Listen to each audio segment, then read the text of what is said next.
Bienvenidos a un conversatorio más de la serie Diálogos en el Colegio de Sinaloa. Esta es una producción del Colegio de Sinaloa a través de la Dirección de Acervos y Bibliotecas. Conducen, como es costumbre, el maestro Carlos Azueta Manjarrés y quien les habla, Gerardo Osornio.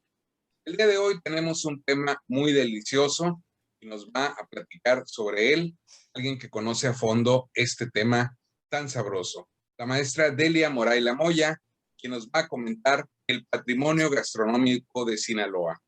La maestra Delia Moraila es licenciada en Diseño e Historia del Arte por la Universidad Femenina del Valle de México y licenciada en Gastronomía por la Universidad de Hostelería Gambrinus de Sevilla, España. Ha tomado cursos diversos como gastronomía andaluza, cultura y gastronomía argentina, gastronomía prehispánica, gastronomía conventual, panadería y repostería argentina, gastronomía veneciana. Tiene también un curso sobre cocina mediterránea, ha tomado cursos de sommelier y de cata de aceites, además de muchos otros talleres y cursos en lugares como España, Argentina, Chile, Italia y México. Es parte del Conservatorio de la Gastronomía Mexicana y fundadora del Conservatorio de la Gastronomía Sinaloense y también del Instituto de Ciencias y Artes Gastronómicas, la primera escuela de gastronomía en Sinaloa. Ha sido docente en diversas universidades por décadas y aún hoy imparte cursos de gastronomía de diversas naturalezas en muchos lugares de Sinaloa y en otras partes del país. Le doy la bienvenida y le cedo la palabra al maestro Carlos Azueta Manjarrés. Gracias, Gerardo, y muchas gracias a la maestra Moraila por haber aceptado nuestra invitación a participar en este programa, Diálogos en el Colegio de Sinaloa, que desde hace más de un año y medio está llevando al público temáticas muy diversas, pero también que son del interés común. Le agradezco que se haya aceptado nuestra invitación, y para el público que nos está viendo y oyendo, resumiré un poco la idea, los conceptos del tema del que usted nos va a hablar. Cuando se habla de gastronomía, no se entiende únicamente el conjunto de alimentos o platos típicos de una localidad, sino que se abarca también un concepto más amplio que incluye las costumbres alimentarias, tradiciones y procesos culinarios, las personas y estilos de vida que se definen alrededor de la misma. El patrimonio cultural de Sinaloa se conforma por los bienes que, producto de la capacidad creadora del sinaloense de todos los tiempos, han realizado en todos los ámbitos los hombres y mujeres del norte, los habitantes del sur, lo mismo que los del centro, en la sierra, los valles y en la rica llanura costera. Es la herencia recibida de nuestros ancestros, evidencias de la historia, de la concepción del universo, forma de vida y de su manera de ser. Asimismo, es el legado que habremos de heredar a las generaciones del futuro. El patrimonio intangible está constituido por esa parte invisible que radica en el espíritu mismo de la sociedad. El conocimiento, la memoria histórica, sus saberes, las técnicas y concepción del mundo y de la vida se fundamentan en la tradición oral de los pueblos. El cúmulo de atributos distintivos, espirituales, intelectuales y afectivos que identifican a un grupo social y que, más allá de lo material, involucran los usos y costumbres, los modos, así como los derechos fundamentales del ser humano, valores, tradiciones y cosmovisión. En este conversatorio, nuestra invitada iniciará con el tema alimentario de esta región desde la época prehispánica hasta el mestizaje gastronómico, y finalmente nos llevará en un viaje en el que nos mostrará la influencia que los migrantes que han llegado a nuestro estado han tenido en la gastronomía local. Me refiero a chinos, japoneses, griegos, finos, italianos y alemanes. Maestra, tiene usted el uso de la palabra para que nos hable de todo esto que ya nos estamos saboreando. Ok, muchísimas gracias. Antes que nada, muchísimas gracias por la invitación. Y en este momento me pongo a pensar, es decir, ¿qué comían hace 500 años los habitantes, los grupos que habitaban en Sinaloa? Entonces, se me abre un abanico grandísimo de posibilidades de ver con lo que se alimentaban en esa época los grupos prehispánicos que teníamos aquí en lo que viene siendo el área geográfica de Sinaloa, que pertenecía a Aridoamérica, a una parte, pues comían muy bien. Vamos a empezar con las diapositivas, vamos a ponerlas para ir ilustrando este recorrido de esos grupos que teníamos en Sinaloa, qué comían, dónde vivían, cómo estaban divididos, y que todavía hoy en día nuestra gastronomía en Sinaloa la tenemos dividida casi de esa misma manera. Seguimos. En Sinaloa, bueno, voy a iniciar con una, el 23 de diciembre del año de 2016, a la gastronomía sinaloense se le otorgó el nombramiento de Gastronomía Tradición Sinaloense, Patrimonio Cultural Intangible del Estado de Sinaloa. Un gran logro que se ha logrado por medio del Conservatorio de la Cultura Gastronómica Sinaloense. Para mí es una satisfacción grandísima porque me orilló, me acercó también mucho a las diferentes áreas gastronómicas de Sinaloa, donde estamos viendo que estamos en un mismo estado, un estado que estamos dividido geográficamente en 3 grandes regiones gastronómicas. Si gustan me pasan la siguiente diapositiva, que desde que estaban esos grupos prehispánicos seguimos en la misma disponibilidad geográfica que teníamos antes. Entonces, cuando les decía ahorita, decir qué comían estos habitantes, estos grupos hace más de 500 años, entonces nos podemos ver que los habitantes que habitaban, vaya la redundancia, las costas sinaloenses, esta gran costa sinaloense y rica costa sinaloense, pues se alimentaban muy bien. Se alimentaban con pescados, mariscos, moluscos y estaban completamente alimentados porque a pesar de que vivían en lo que viene siendo la franja costera, tenían muchísimo valle también para tomar y alimentarse de productos que daba la tierra fértil, ¿verdad?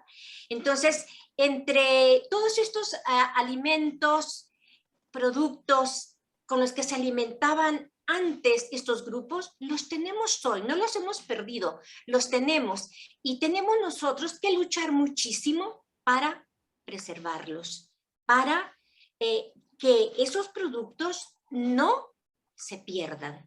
Y tenemos nosotros, como sociedad, como gastrónomos, la responsabilidad tremenda de enseñar a los demás de que debemos respetar las Vedas. Eso es muy importante para poder seguir nosotros y que nuestros descendientes sigan gozando de estos ricos productos, de estos ricos alimentos.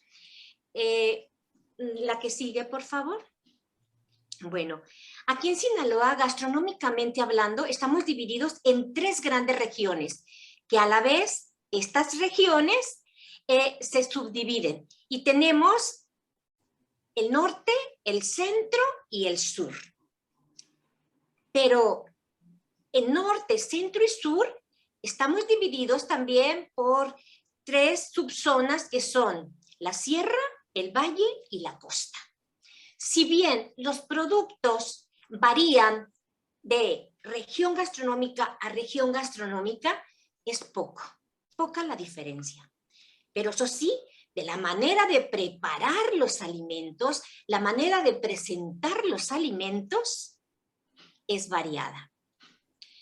Desde los antiguos grupos que teníamos aquí en Sinaloa, había un intercambio comercial, vamos a decir, había unos intercambios, había un trueque de la costa, llevo pescado, llevo sal a la sierra, traigo carne de venado, de jabalí, de iguana, y llevaban la sal, ¿verdad?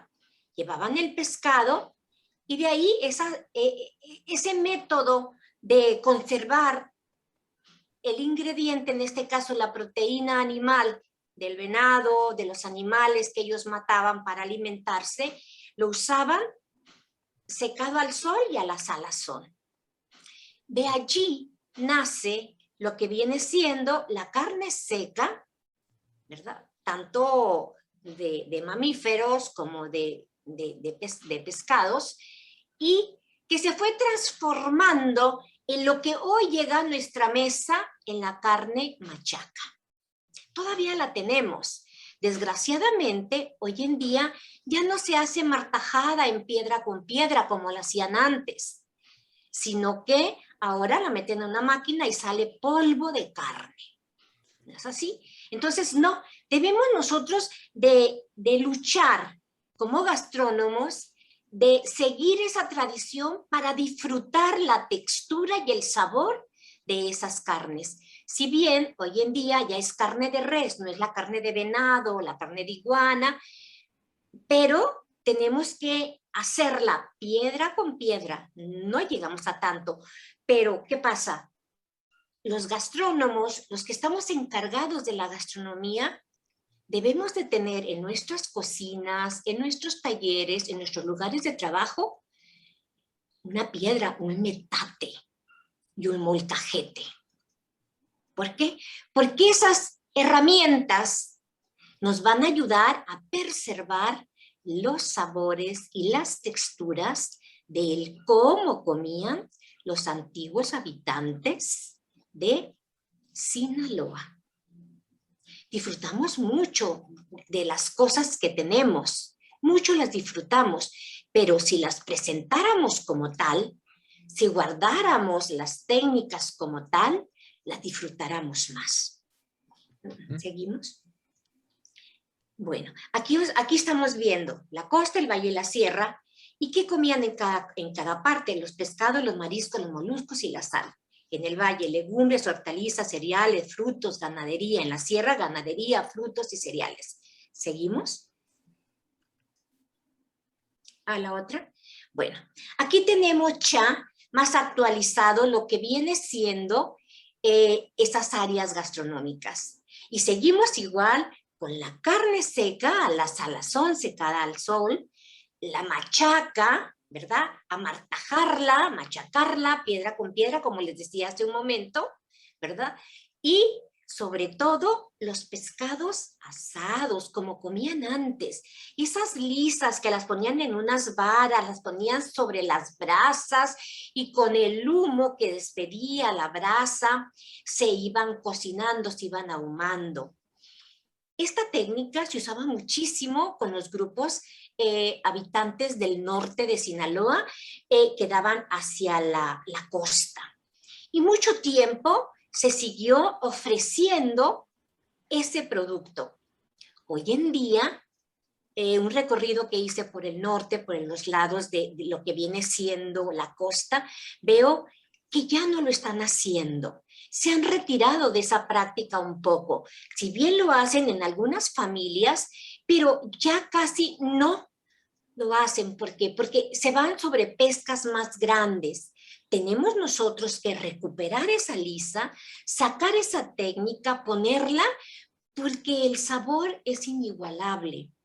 Entonces no debemos de dejarla morir. ¿La que sigue? Bueno, la milpa. La milpa desde hace 500 años atrás ha dado la alimentación a esos grupos. Y la milpa hasta nuestros días sigue igual.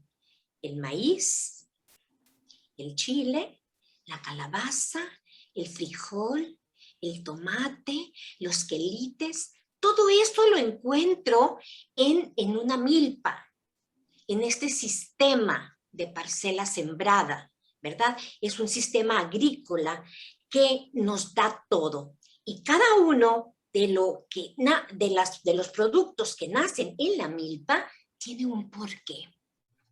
¿Por qué sembraban el frijol en lo que viene siendo la milpa donde sembraban el maíz?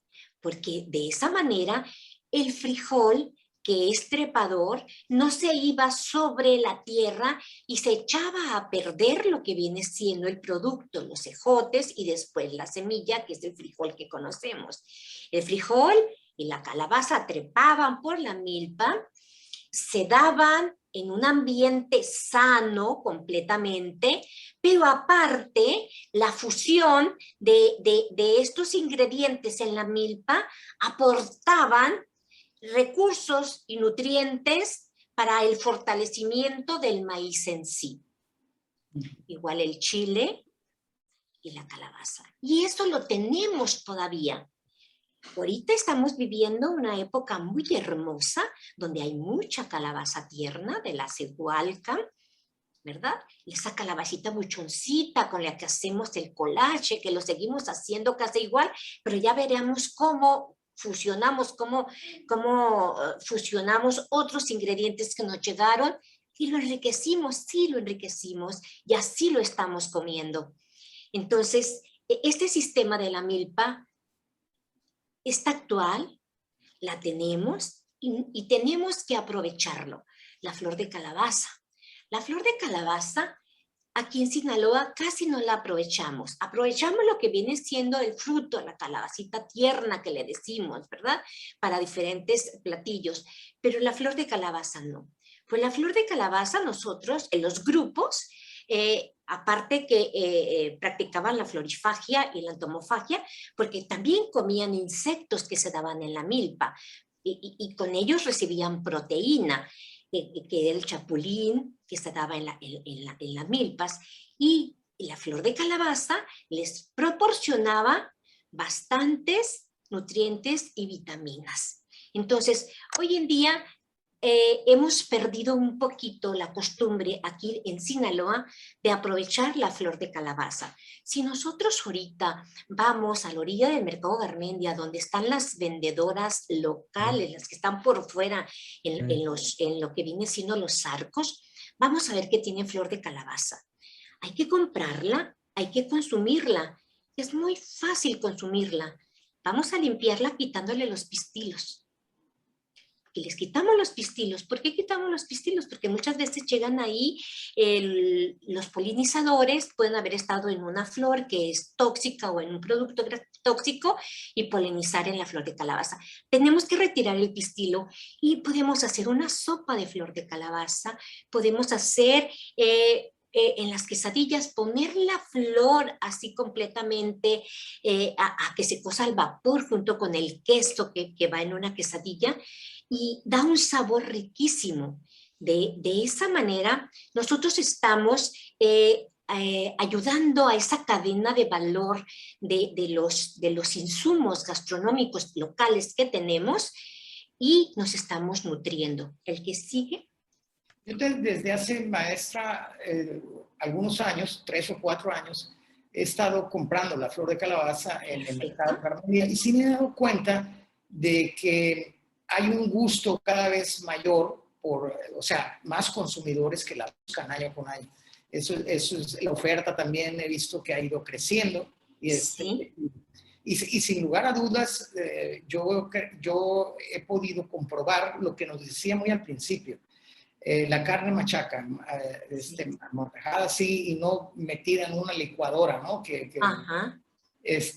Una salsa, por ejemplo, preparada en el molcajete, es una gran diferencia. La que se hace de la licuadora y la salsa verde que se puede preparar en un molcajete son los mismos ingredientes, pero el resultado es muy distinto. Sí, es por la técnica. La licuadora nos va a triturar completamente todo. Sí. Y al triturar y a conjugar todos esos sabores, tanto, se van perdiendo. En cambio, en el molcajete los vamos a machacar, los vamos a martajar. Vamos a dejar tropiezos, como decimos gastronómicamente, en esas salsas que nos van a aportar los sabores y los vamos a identificar en el momento que la estemos consumiendo. Aparte, la piedra no es que va a soltar arenas, como dicen, no es que a lo mejor suelta arenas, esto nos va a hacer daño. No, la piedra y el proceso con que están hechos los molcajetes y la curación que se le da al molcajete cuando son nuevos y los vamos a empezar a usar, están completamente pulidos y sellados, que no nos van a aportar absolutamente ninguna arenilla. Absolutamente. Podemos estar que el metate y el molcajete no nos va a aportar ningún producto pétreo que se les suelte a ello. Eso estamos completamente convencidos para usarlos. Pero el sabor va a ser diferente porque al machacarlo, al pasar nosotros el tejolote en la base del molcajete, vamos a estar aplastando, vamos a sacar los sabores, pero van a quedar fibras de ese producto, el tomate, el chile, o la cebolla, o el ajo, lo que pongamos ahí, van a quedar fibras que al momento de nosotros degustarlas, vamos a sacar los sabores. Eso es lo mágico y lo magnífico de la piedra, de la cocina de la piedra, de trabajar los ingredientes en la piedra. Claro. Maestra, Bueno. los insectos ya no se consumen en la Bueno, actualidad. aquí en Sinaloa, no. ¿Por qué no consumimos los insectos aquí en Sinaloa? Porque tenemos, gracias a Dios, una tierra tan fértil que lo tenemos todo para comer. Entonces, el insecto pasó a segundo término. Inclusive el hongo del maíz, el huitlacoche, aquí en Sinaloa, nos los traen de otro lugar. Sembramos mucho maíz, pero se siembra para grandes tonelajes, para mandarlo como semilla a otros lugares. Pero si en un sembradío de maíz, no decir milpa ahorita, un sembradío de maíz de los que hay aquí en Sinaloa, una mazorca resulta con el hongo, lo corta el dueño y lo destierra, ¿no?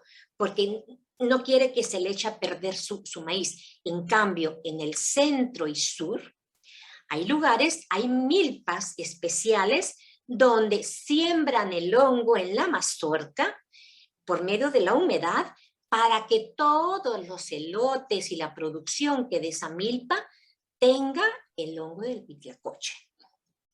Ya no lo traen y es carísimo. Es carísimo, carísimo. Vamos a decir que 150 gramos del hongo del huitlacoche vale 120 pesos. Para que vea el valor que tiene, el sabor que tiene. Lo traen los supermercados de cadenas, algunos, y lo venden en carteritas. Y muchas veces cuando lo necesitamos, el gastrónomo usarlo, vamos y no hay. Y nos dicen, es que se consume muy poco y se echa a perder, se deshidrata y es pérdida, ¿no? Y lo traen de lejos. Entonces, nos falta un poquito más de cultura gastronómica, de atrevernos a probar esos sabores que están. No son nuevos sabores, no puedo decir atrevernos a probar nuevos sabores, no voy a decir nuevos sabores. Esos sabores han estado, atrevernos a probarlos, ¿verdad? A sacarles el provecho, ¿verdad? Así como probamos otras cosas que nos llegan de otro lado, que nos afectan el organismo, así probar lo que teníamos, con lo que se alimentaban y lo tenemos hoy en día. Tenemos que rescatarlo y traerlos a las mesas.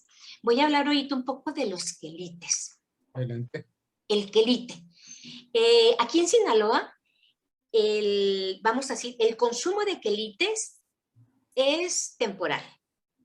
Lo tenemos en la época de lluvias. El quelite de bledo, ¿verdad? Este que estamos viendo aquí, este quelitito riquísimo.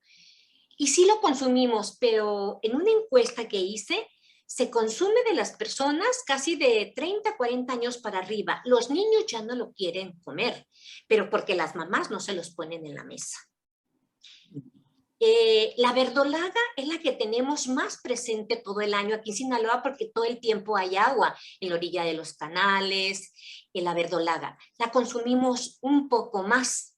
La consumimos al vapor, la consumimos en caldos, la consumimos hecha quelites o con carne de puerco o con chile rojo. Se consume un poco más, pero lo que es el bledito en época de lluvias, yo ando pepinando, los ando porque es una ricura tremenda en sabor y en el potencial que me va a dar hablando dentro de la nutrición. El chuale, El chuale, ese quelite cenizo que teníamos medio amarguito, casi ha desaparecido, ya no lo encontramos fácilmente, y el quelite amargo, cenizo, que se usa mucho en el norte del estado de Sinaloa, en el área de la etnia de los caitas, de los choremes, en la Semana Santa, ¿verdad? Y lo que más ahorita consumimos aquí en Sinaloa, el quelite de bledo temporalmente, y la verdolaga, que si la tenemos todo el año la podemos conseguir, y que podemos hacer recetas riquísimas con ellas, Sí, claro. recetas muy nutritivas, pero muchas veces las nuevas generaciones no la están utilizando.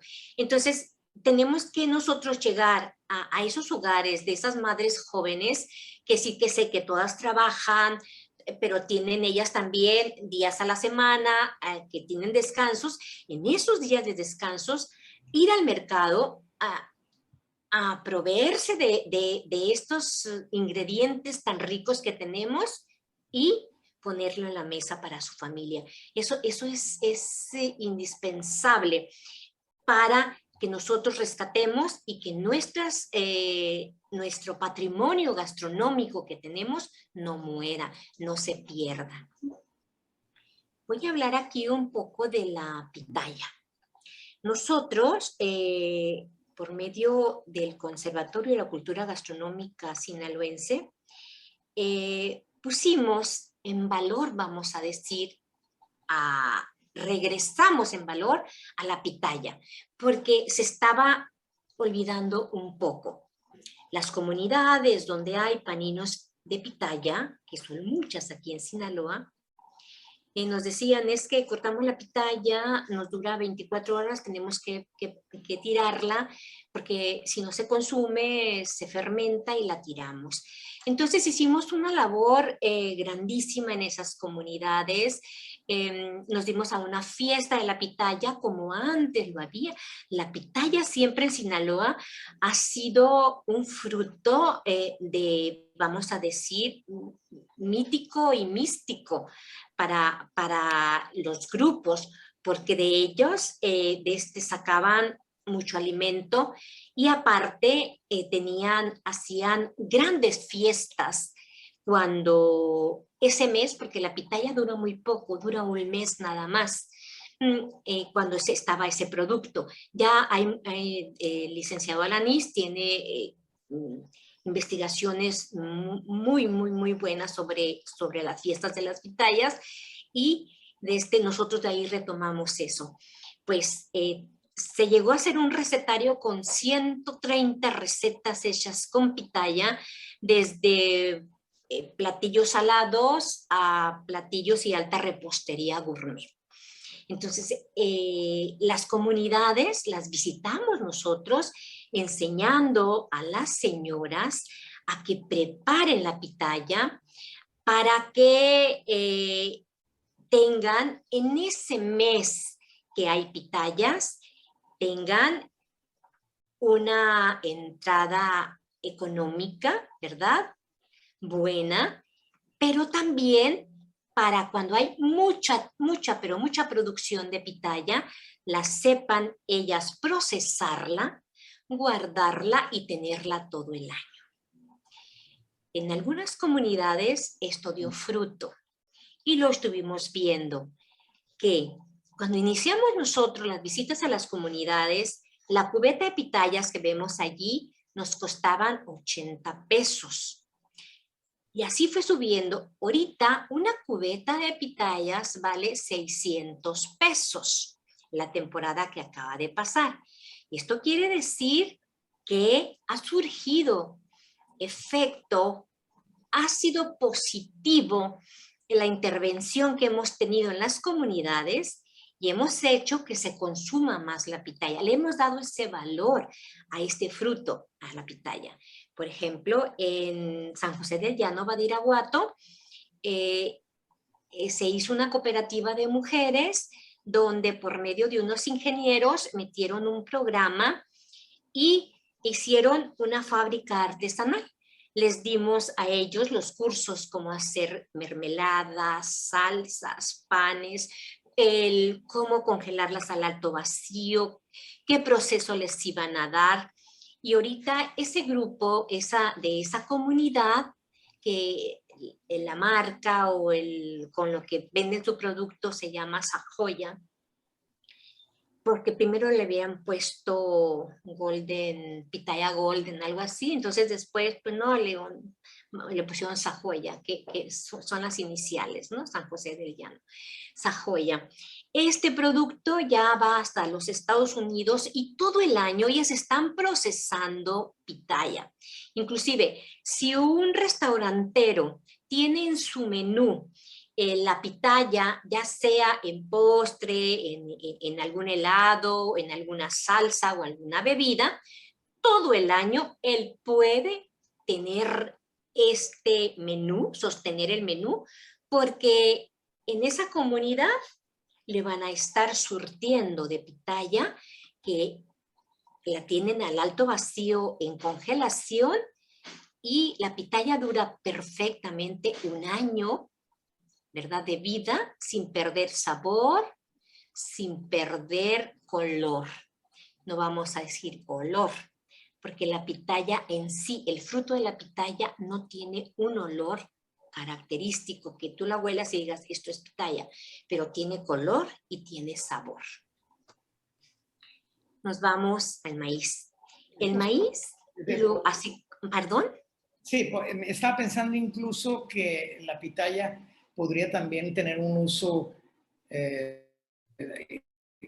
como tinte natural para textiles. Sí, tiene uso medicinal, tiene uso en la cosmética también, se está usando mucho en la cosmética. Ahorita los colores en la cosmética, los colores fuertes, los colores rojos, los están haciendo con pitaya. Retiraron el color químico que tenían para los labiales, para toda la cuestión de cosmética, lo retiraron y están metiendo los extractos de pitaya. Se están haciendo más orgánicos, porque el color rojo estaba afectando mucho a la piel y estaba aportando mucho para que las pieles desarrollaran un cierto problema y un cáncer. Entonces, están cambiando las empresas que se dedican a la cosmética, están cambiando ese color químico, lo han retirado y están metiendo los extractos de pitaya. Entonces, eso también ha hecho mucho de que el precio de la pitaya se eleve. Qué bueno, eso me da gusto, porque es las comunidades, la pitaya no es una, vamos a decir, un fruto que lo podamos nosotros producir, sembrarlo. La pitaya debe de nacer sola. Se han hecho algunos intentos de cultivarla, no da el mismo resultado. Sí se da, pero no da el mismo resultado a la que nace de manera natural. La semilla de pitaya es muy buena, pero buena para germinar. Tiras las semillitas de pitaya y a los 8 días, si hay agua, a los 8 días ya germina, brota, y una vez que germina esa semillita tan diminuta, ya nadie la detiene. Apenas si echan ganado a ese lugar y se la va a comer antes de que eche sus espinas y todo eso, pero nadie la detiene y va a durar casi, pero 12 años para que dé producto. Ahora, dicen los ingenieros, en este cultivo que están haciendo de la pitaya, cortan un brazo de una pitaya que ya dio fruto ese año, lo trasplantan, tienen sus cuidados especiales y al año siguiente da frutos. Pero lo que ahorita están trabajando mucho para que ese fruto tenga el mismo dulzor, el mismo sabor del brazo de la planta natural que creció sola. Eso es las cosas. El maíz. El maíz lo hemos consumido desde siempre y de la misma manera. cuando lo tenemos tierno, el elote, pues hacer los tamales, esos ricos tamales, donde nosotros ya aquí estamos, el tamal ya lo veo yo un poco mestizo, porque nuestros grupos antepasados no usaban la grasa, no usaban el azúcar, no usaban la leche, no usaban los huevos. No, eso nos los trajeron cuando fue la fusión, cuando llegó el mestizaje, el uso de los huevos, la leche, el azúcar y las grasas.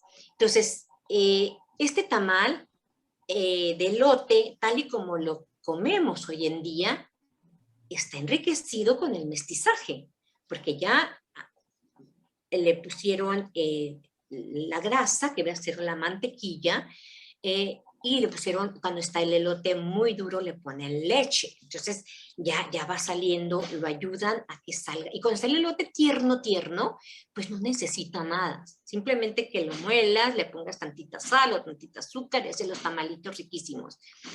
Y en lo que sí el mestizaje no lo ha tocado ni con la punta de un alfiler, es el proceso de la tortilla, la nixtamalización. El maíz, para poderlo nosotros digerir y alimentarnos con él, tiene que pasar un proceso que viene siendo la nixtamalización.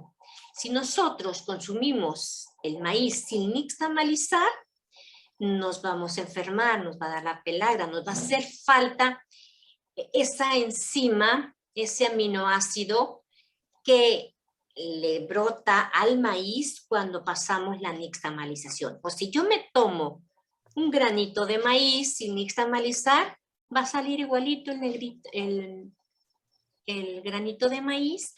Entonces, ¿de qué me sirvió tomar un maíz sin nixtamalizar, que no hice digestión con él y no me aportó nada a mi organismo?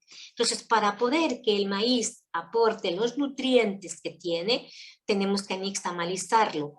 La nixtamalización es de la manera más sencilla y se hace de la manera que lo hicieron los primeros grupos, que lo hacían con la piedra de la cal, que lo hacían con la ceniza de las maderas de los árboles que usaban para calentarse y para cocinar, ponerlo al fuego, ¿verdad? Dejarlo reposar, lavarlo y molerlo. De esa manera yo tengo mi masa para hacer mis tortillas. Entonces, la nixtamalización, la tortilla que se hace con maíz nixtamalizado, no con la bolsita que trae el logo, que trae la marca, que se hace todavía en muchísimas partes, yo he visto que hace 10 años acá se ha usado muchísimo la tortilla de maíz nixtamalizado. Restaurante, fonda, lonchería, cenaduría, taquería que tenga tortillas de maíz nixtamalizado, de molino, como le llamamos aquí en Sinaloa, es un éxito. La tortilla de maíz nixtamalizado. Y uno conoce perfectamente bien qué tortilla se hizo con un maíz nixtamalizado de molino, como le hablamos, o una tortilla que se hizo de una harina de maíz que ya viene procesada y que ya viene disque enriquecida con vitaminas, minerales y no sé qué tantas cosas, que no sabemos qué más polvos les ponen para hacerla rendir. Entonces, yo los invito que cuando vayan sabemos que muchas tortillerías de aquí, la mayoría de las tortillerías las hacen con harina de maíz, pero muchas tortillerías todavía son maíces nixtamalizados, que ellos lo nixtamalizan, lo muelen, son los molinos y hacen la tortilla. Bueno, cuando tengamos la oportunidad de salir a comer a algún lugar, busquemos un lugar que sea tortilla de maíz nixtamalizada. Cuando vamos a un pueblo, muchas señoras todavía hacen su tortilla con maíz nixtamalizado. Pero ¿qué pasa? La modernidad llegó y muchos usan la harina de maíz por comodidad, por rapidez, por muchas cosas, más no por economía, porque les sale mucho mejor nixtamalizar el maíz, molerlo y hacer la tortilla que comprar la bolsita que les vale 20 veces más. En la cuestión de los coricos que tenemos en Sinaloa son hechos al principio, porque se ha perdido mucho este maíz, de un maíz blanco. Un maíz que todavía en pequeñas escalas lo están sembrando en el municipio de Choix. Para esto estamos trabajando para que esta semilla no se pierda.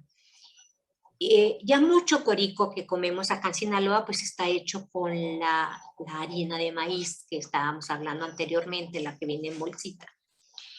El proceso para hacer el corico auténtico sinaloense, el que se nos desbarata en la boca cuando lo vamos a comer y no nos deja raspabuchi, como se le dice, que nos deja la garganta reseca, es que se nixtamaliza el maíz, se muele, se amasa, se deja secar esa masa, se vuelve a moler, entonces ya se prepara la masa para los coricos. Es un proceso, no nada más es moler, tener la masa, amasarla y hacer el corico, hacer esta risca rosquita, ¿verdad? No, sino que es la masa, la vas a deshidratar nuevamente y la vas a volver a moler. De esa manera el corico va a tener el sabor, la textura y el olor inconfundible. Y todavía se sigue haciendo con esa técnica. Pero como ha crecido mucho el uso y el consumo del corico, muchos que se dedican a hacer este panecillo lo hacen con harina de maíz. Entonces tenemos nosotros también que poner algo de nuestra parte para que se siga usando la técnica natural de la elaboración del corico. Bueno, aquí en Sinaloa y por medio del conservatorio estamos procurando la salvaguarda y rescate de los alimentos provenientes del bosque tropical caducifolio en Sinaloa, que tenemos pues la pitaya, que ya hemos trabajado mucho en ella, la guama que estamos trabajando con ella haciendo salsas y dulces también. Todavía no nos podemos posesionar muy bien con ella, pero estamos trabajándola en las comunidades donde se da el papache, que es un fruto medicinal, el guamuchil. El guamuchil se da en todo Sinaloa y en gran abundancia. Y se come nada más la rosquilla en fresco, pero si esa carne del guamuchi, la rosquilla, la deshidratamos, la molemos, hacemos una harina de guamuchi, podemos tenerla para hacer muchas preparaciones. Tiene también nutricionalmente, tiene bastantes factores nutricionales que nos van a ayudar en nuestro organismo. Y en el guamuchiche lo dejamos también deshidratar y usarlo como un cereal. Tiene el mismo sabor una vez deshidratado que los arándanos. Y el arándano pues es muy caro. El guamuchil tiene el mismo sabor y los nutrientes de un arándano. Estamos trabajando ahorita con unas personas de Cozalá, Sinaloa, donde este fue el primer año que hicimos la harina de guamuchil para hacer galletas, pan, atoles, diferentes preparaciones. A ver si el próximo año ya esto ya salga, darlo más a conocer al mercado, para que empiece el guamúchil a ser consumido no nada más fresco, que se pierde casi el 80% de las vainas que da un árbol, y tenerlo también todo el año. El chiltepín, el chile chilpetín, pues ya lo conocemos, lo sabemos, ya lo cuidamos mucho porque sabemos que tiene un valor económico y un valor gastronómico muy, muy grande en nuestra gastronomía. El bonete. El bonete también es un fruto que nos da el bosque tropical, que muy poco conocido. Se llama bonete porque el fruto tiene forma de un bonete, tiene tres lados y adentro tiene 2 semillitas. Cuando está fresco, se parte y se pone a cocer con piloncillo y se hace un dulce riquísimo. Inclusive cuando es fresco se puede comer así. Nada más que cuando está fresco tiene un pequeño problema, que el llorito que despide mancha la piel de los dedos cuando lo estamos comiendo o nuestra ropa. Entonces ya si lo ponemos en fresco, lo partimos y hacemos ese dulce con piloncillo, va a quedar al término de preparar este dulce, queda un color del higo, un color un color, ¿qué color es el higo? Lila, así fuerte, Sí. tinto, como el higo, y tiene muy buen sabor y textura. Pero una vez que el bonete se seca, lo dejas deshidratar, se seca, sacas la semillita que está adentro y es una semillita que contiene muchas grasas como la macadamia, como la almendra, como la nuez, y la podemos, como el cacahuate también, y la podemos utilizar para hacer repostería. No más que aquí en el bonete tenemos que tener mucho cuidado, conocerlo muy bien, porque hay otro tipo de bonete que se llama sangregado, pero ese tiene cuatro lados y este es tóxico. Entonces, pero el bonete de 3 lados, que la gente de las comunidades estamos yendo para que lo conozca, lo pruebe y tenga ahí alimento y lo sepa tener todo el año. Por ejemplo, ya una vez que se seca y se saca la almendra, pues te dura mucho tiempo y la podemos utilizar en la repostería local aquí de Sinaloa y mandarlo para otro lado. Por ejemplo, el arrayán, también el arrayán es consumido mucho en fresco, pero el arrayán es mucho más, vamos a decir, más usado en la época de verano, porque se hacen ya aguas frescas, paletas de estos licores y se comen fresco. Pero también lo da el bosque tropical. La bebelama también, que podemos hacer aguas frescas, atoles o conservarla en dulce. El camote amargo, o otros le llaman chicamote. Este camote amargo tiene muchas propiedades también y es poco utilizado. Y sobre todo, pues la poma. La poma, que ya hemos trabajado mucho con ella, y también es una semilla que si nosotros la nixtamalizamos, tiene las mismas propiedades del maíz. Inclusive los mayas, allá en Yucatán, en la época que les iba mal por la lluvia y no había maíz, ellos se alimentaban con la poma. Cayó mucho en desuso y la usaban como forrajera para alimentar el ganado. Pero estudiando la poma, lo que es el doctor Lozano, miembro del conservatorio, él hizo todo un estudio profundo de la poma para alimento humano y sacamos que tiene los mismos nutrientes del maíz y tiene uno más, que es el triptófano, que nos deja tranquilos, nos da tranquilidad. La nixtamalizamos, la procesamos, la molemos y una vez que la tenemos ya nixtamalizada, podemos hacer también infinidad de platillos. Es muy versátil, tanto salados como dulces. Entonces, cuando vamos a las comunidades donde haya poma, preguntamos, bueno, ¿por qué no usas tanto la poma?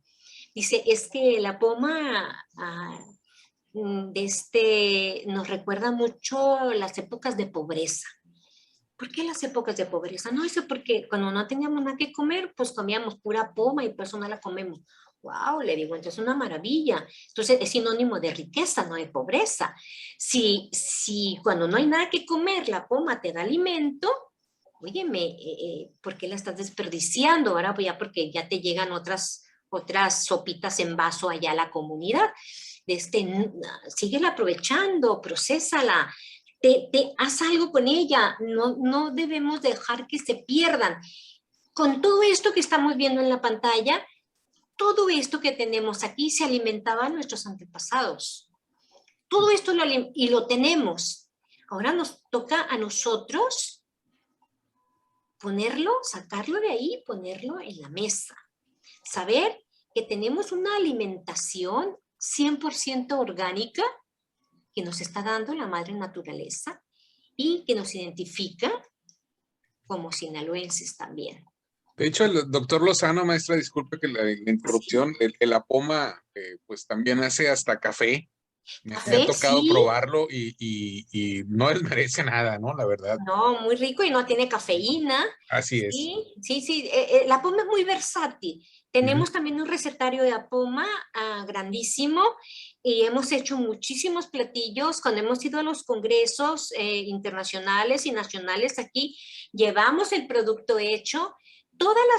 Fíjese que toda la franja Pacífico, desde Sinaloa subiendo hasta Yucatán y creo que una parte de lo que viene siendo de Veracruz y Tabasco, tienen apoma. Y en cada lugar tiene diferente nombre, ¿verdad?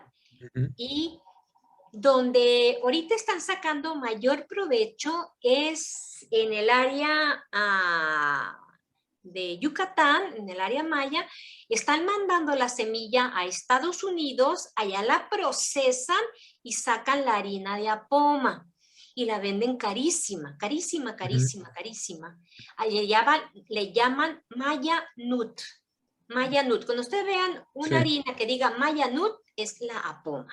De hecho, yo he probado las tortillas de apoma también ahí con usted, precisamente. Sí, las tortillas de apoma, el atole, las albóndigas, no, se puede hacer de todo. ¿Y el café Bueno, que Gerardo, tú lo has pues yo digo, mi opinión puede no ser muy válida porque no soy muy cafetero, pero sí es sabroso. O sea, sí tiene muy buen aroma, muy buen sabor y como no tiene cafeína, pues quizá mucha gente que huiría de los efectos de la cafeína, pues le podría servir. Pero sí, y sabe muy bien, la verdad. Sí, hoy en la mañana estuve en un supermercado de aquí de la localidad y en uno de los pasillos me llamó mucho la atención ver la cantidad de presentaciones que había para la quinoa. Digo, ahí podría estar la poma, ¿no? Sí, claro, la poma. Faltará que se ponga de moda para que mucha gente la consuma también. Sí, y poco a poco, ya la poma la estamos sacando un poquito más y ya nos las piden y cuando hacemos las delicias de la poma, se llama la fiesta que hacemos de la poma, ya la gente se empieza a acercar, ya las comunidades, cuando vamos a las comunidades, ya a los niños, sobre todo, trabajamos mucho con los niños, que la conozcan, que sepan que tiene un valor. Les hacemos galletas. En esas comunidades tan alejadas, donde dicen no tenemos que comer, pues tienes apoma, nixtamalízala, muélela, tenla acá, hazles unas galletas, hazles algo a los niños y van a estar bien nutridos. Me regreso al café. En el café de apoma, fíjate que tiene una particularidad.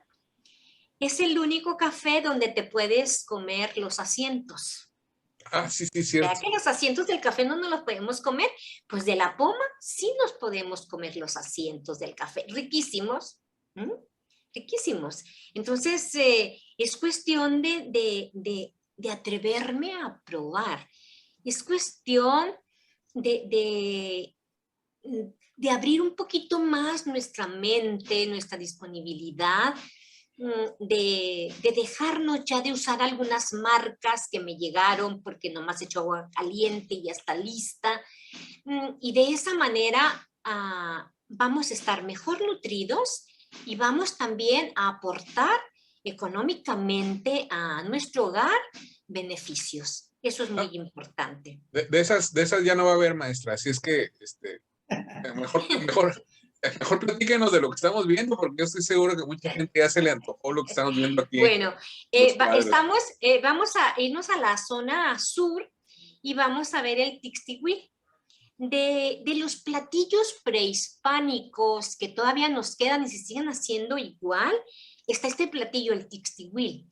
El Tixtihuil es un platillo que se hace con el camarón entero, con un adobo de chiles y un poco de espesadura de masa. Entonces, es un caldo espesito, enchilosito. Y lo único que lleva, vamos a decir, no nuevo, porque antes se lo ponían, ellos hacían sus propios vinagres, lleva un toque de vinagre. Pero también si nosotros nos vamos a investigar más, vemos que nuestros grupos de prehispánicos usaban fermentaciones. Fermentaban la cáscara de piña, la pitaya, fermentaban las tunas, fermentaban y de eso sacaban la acidez, con esa acidez hacían que este caldo, este platillo del Tixtihuil, les durara más tiempo y se hiciera más digestivo. Porque se dice ahí que del camarón se comían todo. Entonces, ese vinagre que le ponían ellos al adobo, al caldito, les ayudaba a hacerlo más digestivo. Entonces, en el sur, sobre todo en Escuinapa, tenemos nosotros varias preparaciones que se siguen haciendo igual hasta en estos momentos. Si gusta, vamos a seguir a la otra diapositiva, por favor. Bueno, aquí, regrésese, por favor, maestro. Aquí tenemos algo muy interesante, el atole de palma. Yo creo que muy pocos hemos tenido el gran placer de poderlo degustar y conocerlo. El atole de palma, a mí, mi bisabuela hablaba del atole de palma, que hubo una época donde no había nada que comer y se alimentaban del atole de palma. Yo decía, pues, ¿cómo hacer un atole de palma? Yo no tenía la noción de cómo se hacía el atole de palma. Una de las señoras de San José del Llano, que les enseñamos a hacer los procesos con la pitaya, me estuvo platicando que ellos todavía hacen el atole de palma. Pero tuve la gran suerte de una exalumna de la licenciatura en gastronomía del instituto, que es de la comunidad de Tamazula, Durango, que yo les hablé mucho del atole de palma, de los procesos, y me dijo, maestra, en mi comunidad de donde yo vivo, todavía se hace el atole de palma. Cuando yo vaya, voy a traer. Bueno, cuando fue, nos trajo los tronquitos de la palma. Es un proceso, son unas palmas enanas, unas palmas que nacen donde vienen las cañadas de agua, donde se juntan esas represas, ahí quedan las semillitas y nacen infinidad de palmeras. Entonces, se corta la palmera, se limpia y queda nada más el corazón del tronco, donde se tiene que ir sacando las fibras de la palmera, del tronco de la palmera, se machacan esas fibras, se machacan bien las fibras y va a soltar una especie de escamitas gomosas, gomositas. Esas fibras se lavan hasta que quedan completamente limpias y sirven para estropajos. Esta agua donde se lavaron las fibras del tronco de palma se cuela, se va a colar muy bien, muy bien, muy bien, y va a quedar una especie de una agua rosita, así una cosa hermosa. Eso se pone a la lumbre a hervir, va a espesar y se va a hacer el atole. Cosa curiosa, no necesitan ni que le pongan azúcar. La misma azúcar que tienen las fibras de lo que va soltando es con lo que se endulza ese atole. Y queda después como una gelatina. Es la cosa más deliciosa que yo he probado. Y el proceso, así como lo estamos viendo aquí en pantalla, ustedes están viendo que es un poco difícil. Es por eso que muchas de estas técnicas, de estos usos ancestrales de nuestros antepasados, se han ido perdiendo. Porque ya no tenemos o no se tiene el tiempo, ¿verdad? De ir. Bueno, pero debemos de tener conocimiento de ellos porque en un momento tenemos una hambruna y saber de dónde vamos a sacar, cómo alimentarnos. Otra forma de la utilización de la calabaza, hoy en día la utilizamos nada más en dulces, en postres, que es riquísima la calabaza cehualca o la arota. Bueno, pues antes la preservaban igual que las carnes. La cortaban en gajos, la ponían a secar y todo el año tenían calabaza. Donde todavía siguen esta práctica del bichicori, que le llaman a los orejones de calabaza seca, es en el sur de Sonora y Chihuahua. Nosotros en Sinaloa muy pocas veces se hace en el área también del norte de Sinaloa, en el área étnica que tenemos de los yoremes, con las caitas, pero se ha dejado, la han dejado de usar de esa manera. ¿Por qué? Vamos a volver a lo mismo. Porque tenemos tierras tan fértiles que sabemos que cada año vamos a tener calabaza y que en la troje vamos a tener calabaza y me va a durar todo el año. Entonces ya no hay necesidad de hacer esta práctica, de tenerla así, ¿verdad? Pero una vez que se hidratan estos orejones de calabaza y se ponen a cocinar, ya sea en dulce o en comida salada, tienen una textura y un sabor muy rico. Un sabor muy gourmet, voy a decir. Esos sabores que tú no sabes qué lo componen, ¿verdad? Un sabor muy rico, no sabes qué lo componen, si sabe un poquito a ahumado, si sabe un poquito a fruto seco. Tiene muchos sabores que te hacen despertar tus pupilas gustativas. Eso es muy importante para saber realmente de dónde viene ese sabor. Eso es lo importante de estas cosas que hemos estado perdiendo. ¿Seguimos? Bueno, aquí tenemos de los platillos representativos que todavía tenemos y se siguen haciendo, que es el huacabaqui, que es el platillo que tenemos en el norte de Sinaloa, del área Mayo y Oreme. Viene siendo un platillo ceremonial que lo hacen al terminar las festividades de la Semana Santa, el Sábado de Gloria, que les da completamente mucha fuerza. Está el cutubaqui, que es un caldo de pescado. Es el pescado completo, lo ponen a cocinar sin ninguna verdura completamente. El puro caldo de pescado y lo dejan a que se haga una reducción, lo que llamamos nosotros los chef fondo. se van a concentrar todos los sabores, es el cuitibaki. Tenemos el wikuribaki, que estamos viendo ahí, es un caldo que puede ser de conejo o de iguana. Ahorita la iguana pues no la podemos, está en peligro de extinción y tenemos que cuidarla mucho, ¿verdad? Para no perderla. Y el pozole de quelite. Los quelites con carne de puerco, que ya este platillo ya es un platillo mestizo, porque carne de puerco no teníamos nosotros, pero lo hacíamos con carne de venado, del jabalí o de conejo, de toche, de alguna ave, y se sigue haciendo muchísimo, y está espesado también con masa de maíz. ¿Seguimos? El mestizaje culinario.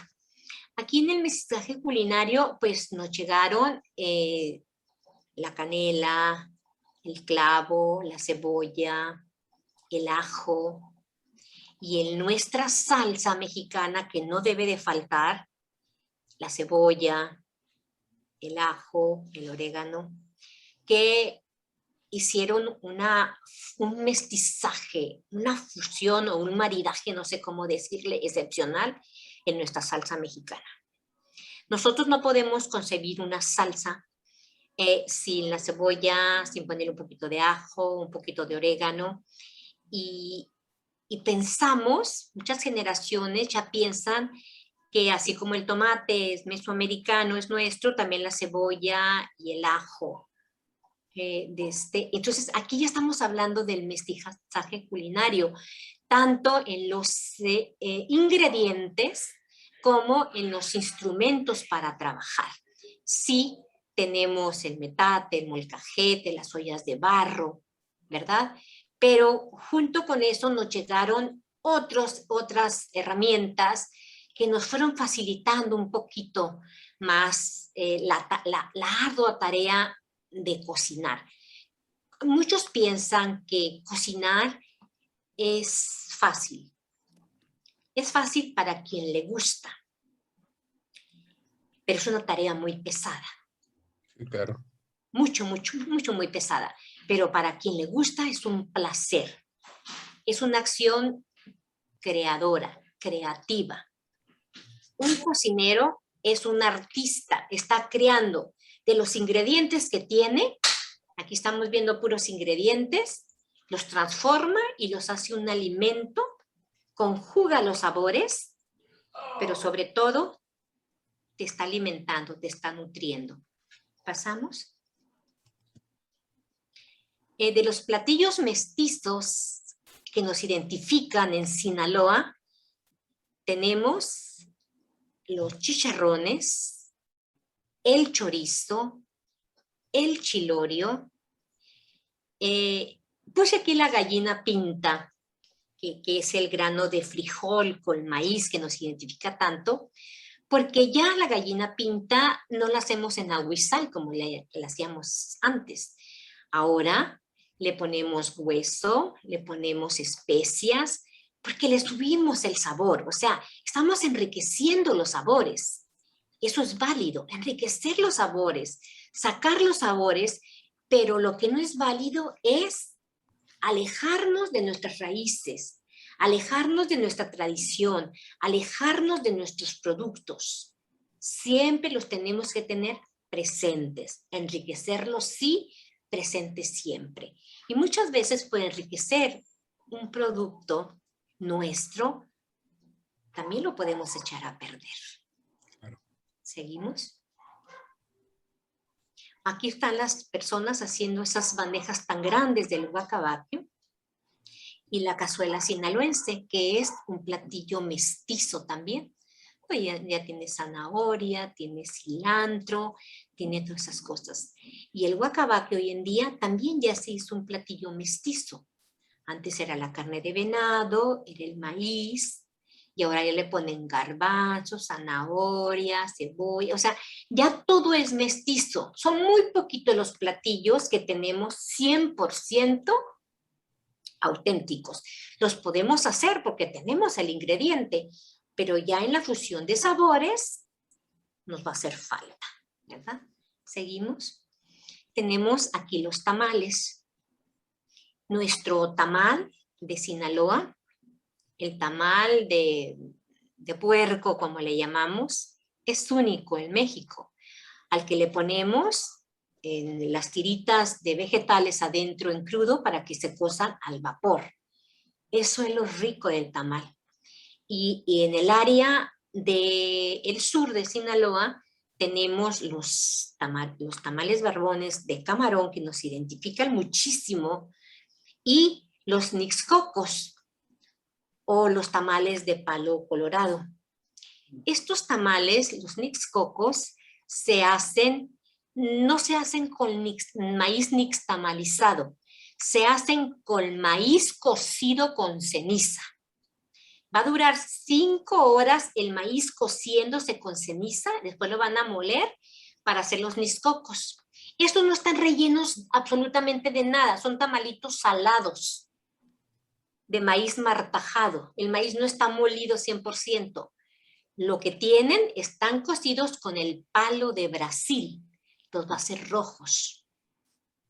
Es un tamalito muy sencillo, donde le sale el sabor del maíz y el sabor a tierra del palo colorado. Saben a tierra. Son muy ricos. Y los tamales de ceniza. También estos tamales que los van a amasar con un poco de ceniza y van a quedar esponjados. Entonces son los tamales que nosotros tenemos en Sinaloa. Sin olvidar los tamales de frijol, los tamales tontitos, que nada más son de masa, ¿verdad? Que por eso se llaman tontitos, porque se hacen con lo que sobró de los tamales de puerco, de la masa de los tamales de puerco. Sí. Seguimos. Y los tamales de elote, que nos corresponden a la región norte y centro de Sinaloa, y que en cualquier desayuno sinaloense no puede faltar un tamal de elote. Cuando vamos a desayunar o vamos a ofrecer un desayuno sinaloense, que tenemos visitas en casa o que vamos a halagar a alguien o vamos a festejar a alguien en un desayuno, el tamal de elote va a estar presente. Y perdón que le interrumpa, pero antes era obligado cuando uno viajaba fuera de Sinaloa, ¿me llevo algo? Tamales de elote, por favor. Tamales de elote. Era lo que pedían mucha gente. Sí, tamales de elote, chorizo, sí. queso, chilorio y coricos. Ah, sí, sí. Ahorita que menciona, que nos da toda esa lista, maestra, yo siempre he tenido curiosidad de preguntarle a una gente como usted, que está trabajando y investigando este tema desde hace años, el tema del chilorio. O sea, siempre decimos que es un platillo tradicional, un platillo emblemático, pero ¿hasta qué punto se consume en el día a día del sinaloense? O sea, en mi casa, por ejemplo, nunca lo consumimos. Yo voy a los restaurantes y son muy pocos los que lo ofrecen. ¿Por qué se ha llegado a identificar como un platillo tradicional? Y si es realmente consumido en el día a día por una gran parte de la población. Bueno, aquí el chilorio, según no se sabe realmente dónde y cómo y cuándo, pero las investigaciones que más se dan es de que el chilorio lo empiezan a hacer en Mocorito, sí, donde empiezan a hacer la carne de puerco, a cocerla en su propia manteca, sacarla y ponerle el adobo del chile a reducción, a que quede sequito, dejarlo enfriar, guardarlo y te dura muchísimo tiempo. Es muy diferente la técnica del chorizo a la del chilorio. El mocorito lo empiezan a hacer y se hizo famoso por una gran razón. En los años de las grandes políticas o politiqueros, vamos a decir, había un personaje que cada vez que iba a visitar a alguien allá en la cumbre política en la Ciudad de México, le llevaba chorizo, queso y chilorio. ¿Okay? Entonces, el chilorio es muy rico.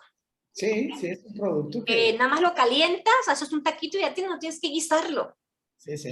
Nada más se guisa, se calienta, se guisa y ya está. Entonces se hizo muy famoso. Y la gente de la Ciudad de México, sobre todo, de esa estirpe que le estoy diciendo, ibas a la Ciudad de México algo y lo primero que te pedían era tráeme chilorio. Sí. Sí. En los pueblos todavía sí se consume el chilorio para hacer los burritos de lonche que llevan los señores a trabajar, así como el de chorizo, Sí. porque es muy práctico. El lonche de los pueblos se hace a las 4 de la mañana, que es la hora que se va el señor a la labor, al campo. Entonces la mujer se levantaba y calentaba eso rápido, ¿verdad? Hacía los burritos, los empacaba y se podía comer frío. Uh-huh. No endurece, no pierde el sabor, la textura, ni nada de eso.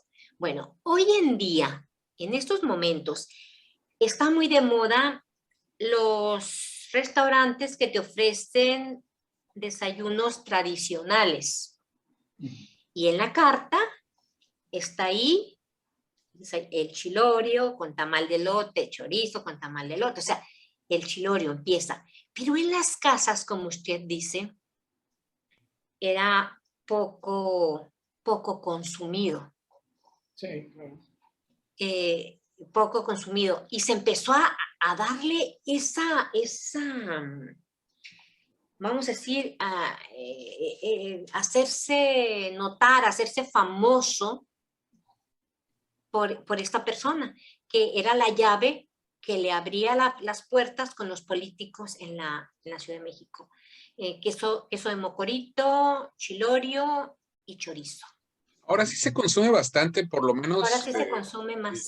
yo hasta donde yo, pues digo, mi humilde opinión, conozco mucha gente que sí lo consume, no todos los días, por supuesto, pero sí cotidianamente, porque además Es antes era un caro. poco difícil de encontrarlo y Uh-huh. ahora en cualquier, digamos, cremería o lugar donde haya Ya hay carnes más frías, disponibilidad quesos, lo ahora. encuentra Ya uno. lo venden, Ujú. sí, pero es Sí, un poco caro.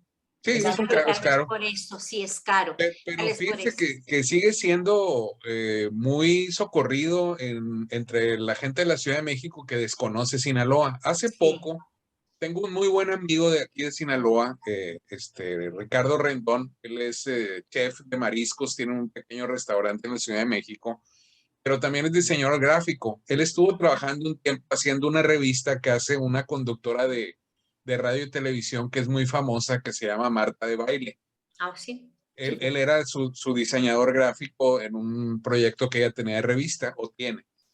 Entonces, una vez en un programa que ella tiene de radio que pasa en todo el país, habló que Ricardo, incluso mencionó su nombre, dijo que era aquí de Culiacán y todo, le había llevado a obsequiar chilorio. Ella nunca lo había probado, nunca lo había conocido, ni había oído hablar de él. Y le dedicó un programa entero, casi más de una hora, a hablar del chilorio y lo maravillada que estaba, ¿no? Y a la fecha la señora, esta Marta de Baile, sigue mencionando el chilorio como una de sus comidas favoritas. sí, Sí, es un producto que encanta, ¿no? Sí, lo que sea cada quien. Sí, bueno, por lo menos a muy mí sí rico. me gusta mucho, ¿no? A mí también. Uh-huh. Nosotros en una ocasión llevamos, con cierta preocupación en la maleta a un viaje que hicimos a Europa porque unos amigos holandeses habían estado en México hacía unos años, acompañados de una amiga que los paseó por aquí. Y el holandés quedó encantado con el chilorio. Entonces le dijo, mándame todas las latas que me puedas meter en una maleta de chilorio. Y le pregunté, ¿cómo lo consumes? Y pues yo así, abro la lata, dice, y me lo como. Sí, Sí, porque por la textura, pues, y si lo calientas, pues ya le sube el sabor y rico, ¿no? Pero se puede comer así en frío. Es una Sí. carne fría, pues el chilorio es una carne fría, pero ¿cómo se dice? Desmenuzada. uh -huh. Desmenuzada, sí. Seguimos al otro. Pues los emblemáticos quelites, como le digo, que yo creo que todos en algún momento de nuestras vidas hemos comido quelites y ojalá que los sigamos consumiendo los quelites. ¿Seguimos? El colache. Aquí, cosa tan rica, la verdad. puse el colachito porque hay dos variantes aquí en Sinaloa del colache. El del centro sur y el de la región norte, que es el más favorecido. El centro sur le ponen tomate, le ponen pues cebolla, chile, el quesito en cuadritos, granitos de elote. La región norte es la calabacita, jachadita, con, si le quieres poner granitos de elote, un poco de cebollita y un poquito de quesito. O sea, es lo mismo, la misma calabacita, la misma forma, nomás que diferentes técnicas de preparación. Viene siendo lo mismo. Seguimos. Y vamos a cerrar con el aguachile de Camaro, que nos conocen por el aguachile de camarón. Pero si nada más nosotros nos limitamos a los mariscos como gastronomía de sinaloense, estamos perdiendo mucho la creatividad de ofrecer los platillos regionales, reales, auténticos de Sinaloa. Sí. El aguachile es una cosa que a lo mejor, no sé, hace 40 años no existía, ¿no? No es una cosa relativamente reciente, un platillo relativamente reciente. No, inclusive el aguachile, a los sierreños les decían aguachiles porque se comían la carne seca, martajada, salada, hidratada en agüita con chile chilpitín, ¿no? Sí. Y era el aguachile, ellos comían agua con chile, pero para hidratar la carne. Y después ya salió que el aguachile era de camarón y era de la costa, ¿no? Wow. Pero el aguachile es el agua con chile chilpitín, la carne machaca, así martajada, para que se hidrate. Es de la manera que se la tomaban. Y la nueva gastronomía que tenemos, que no podemos, pues, dejarla de lado porque es la gastronomía que nuestros jóvenes y nosotros también estamos consumiéndola, la estamos fusionando, la hacemos nuestra. Por ejemplo, de los chinos adoptamos sus platillos y sobre todo la salsa de soya, esa salsa negra de soya, la salsa oriental, la usamos casi en las casas para todo. Le están poniendo salsa. Como en una ocasión se usó otra salsa de chile para todo, echarle a todo, la salsa de soya se está consumiendo muchísimo hoy en día en casi todos los platillos, sobre todo en los preparados con mariscos, ¿verdad? Y de ellos, de los asiáticos, de los chinos, pues tenemos el salchuy, el arroz blanco que nos trajeron, las carnes en agridulce, todo eso que lo consumió muchísimo. Si nosotros hacemos un censo de restaurantes orientales chinos aquí en Sinaloa, tenemos muchísimos y todos vamos a decir que muy buenos, así entre comillas, ¿no? La comida antes sí era más abundante, ahora se han comercializado mucho y la misma salsa que usan para un platillo la usan para todos los demás platillos. Hay restaurantes que dice un dicho, cría fama y acuéstate a dormir, ¿verdad? Entonces ya no diferencia sabores de un platillo a otro, porque hay restaurantes que todos los platillos los están haciendo con el mismo tipo de salsa. De los griegos, pues nos trajeron mucho el consumo de los vegetales, de las hortalizas, el pepino, la berenjena, la lechuga, la barbacoa. La forma de hacer la barbacoa es una forma que nos trajeron los griegos. Y la barbacoa que nosotros consumimos aquí en Sinaloa la hicimos nuestra, le pusimos ya el chile, le pusimos la papa, le pusimos el tomate y todo eso, pero la barbacoa que los griegos nos trajeron era lo que viene haciendo la proteína, la carne, ya sea del borrego, del cabrito, cocinada al horno, ¿verdad? Cocinada al horno de tierra, a vapor. Pero nosotros ya le empezamos a poner ingredientes muy nuestros y le hicimos nuestra. De los japoneses, pues heredamos algo que nos distingue mucho aquí en Sinaloa, que es el sushi, un sushi que lo hicimos muy sinaloense, que le pusimos hasta aguacate, queso, infinidad de cosas. Y de los norteamericanos, el uso de la salsa katsu, el hot dog, de las empanadas dulces de machaca, que estas son más del norte, de la cuestión de Ahome, de los mochis, y la pizza de los migrantes italianos que estaban en los Estados Unidos, y las hamburguesas de los alemanes. Entonces, no es malo fusionar, no es malo adoptar, vamos a decir, otras técnicas, otras maneras de comer.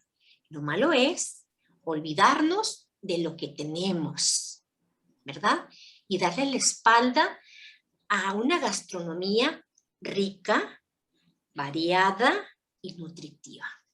Aquí tengo una fotografía de una cocinera tradicional de Cozalá, Sinaloa, que es miembro del conservatorio, la señora Sofía Martínez. Esta señora, ella siembra su milpa y todo el año ella está trabajando con lo que su milpa le da.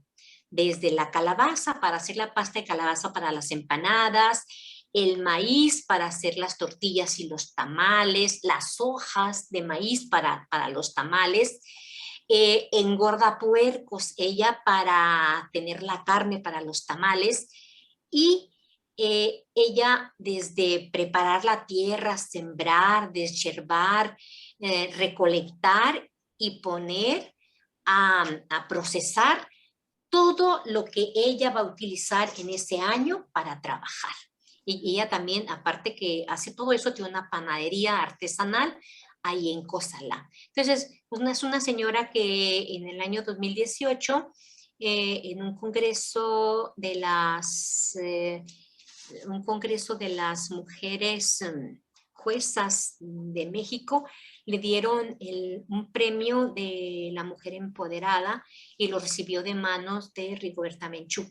Entonces es algo muy significativo, muy bueno, porque ella tuvo 8 hijos y a los 8 hijos les dio carrera universitaria trabajando de su milpa, lo que ella daba de su milpa. No, y doy fe, la verdad, si mi palabra tiene algún valor en ese sentido, de la excelente mano que tiene para cocinar esta dama que estamos viendo a cuadro. Sí, claro. Yo he probado sus manjares y la verdad, una maravilla. La verdad que sí. Vale la pena conocer todo lo que ella hace. Sí, claro, y probar lo que ella tiene. ¿Seguimos? Bueno, pues muchas gracias por su atención, sobre todo muchas gracias por su invitación y me despido con este manjar, un pan de maíz con pitaya, Sí. la cosa más deliciosa del mundo, ¿ok? Esa es una receta original de su servidora que cuando tenga la oportunidad de que me traigan pitaya, la vamos a preparar y lo vamos a hacer para que lo degusten y me den el visto bueno de la pitaya en un manjar. Entonces yo le llamo a este pan de maíz con pitaya, le llamo el postre sinaloense por excelencia. A ver cuándo tenemos. Así le pusimos a ese panqué de pitaya. Es de maíz, sí, es de pitaya y no tiene azúcar. Nada más está endulzado con la pitaya. Se ve muy rico, la verdad. Muchísimas gracias por haberme invitado. Estoy muy agradecida y ojalá que esto nos sirva para que las nuevas generaciones traten de probar, no cosas nuevas, probar cosas que tenemos y que no se han dado la oportunidad de degustarlas y de disfrutarlas. Sí, yo creo que sí, maestra. El testimonio que esta tarde usted nos ha dado de una tradición culinaria que se remonta a más de 500 años, el rescate que ustedes están haciendo de técnicas, de platillos que a lo mejor estaban cayendo en desuso, pero que están recuperando. Y la propuesta que también ustedes como conservatorio gastronómico están haciendo con las comunidades es una gran labor. Y este conversatorio que hemos tenido esta tarde con usted, Gerardo y yo, quedará allí como un testimonio al que siempre se podrá recurrir y escuchar cuando sea necesario. Esa es la idea de este programa precisamente, dejar ese testimonio de una actividad, en este caso la suya y de su grupo, para beneficio de toda la cultura de este estado. De nuevo le agradezco que haya aceptado nuestra participación y pues ahora sabemos más de lo que tenemos. Muchas gracias. Maestra, pues yo también, a nombre de todos los que hacen posible este programa, pues le agradezco mucho la participación, su paciencia para pues podernos explicar con lujo de detalle muchas cosas que desconocíamos. Y si pues me lo permite el maestro Zazueta, nada más pedirle si nos pudiera dar algún teléfono o algo donde se acerque la gente que quiera saber más de la gastronomía sinaloense, que pues seguramente usted podría ser una fuente inagotable de información en ese sentido, porque estoy seguro que hoy ya mucha gente está interesado por conocer más sobre nuestra gastronomía, que de repente se pierde en el enorme horizonte de la gastronomía mexicana, pero que bien vale la pena que nosotros mismos empecemos a valorarla. Claro. Sí, cómo no, con mucho gusto. Mire, le voy a dar mi teléfono. Es el 6671-8748-17. Y también me pueden encontrar y visitar, me dará mucho gusto, en el Instituto de Ciencias y Artes Gastronómicas. Aquí estamos para servirles, estamos también para los jóvenes estudiantes de gastronomía. Si quieren una asesoría, llamarme por teléfono o alguna cosa, estoy para servirles. Muchísimas gracias, maestra. Muchísimas gracias, maestro Zazueta. Pues fue un conversatorio delicioso esta tarde. Muchísimas gracias. No es el último, nos veremos pronto.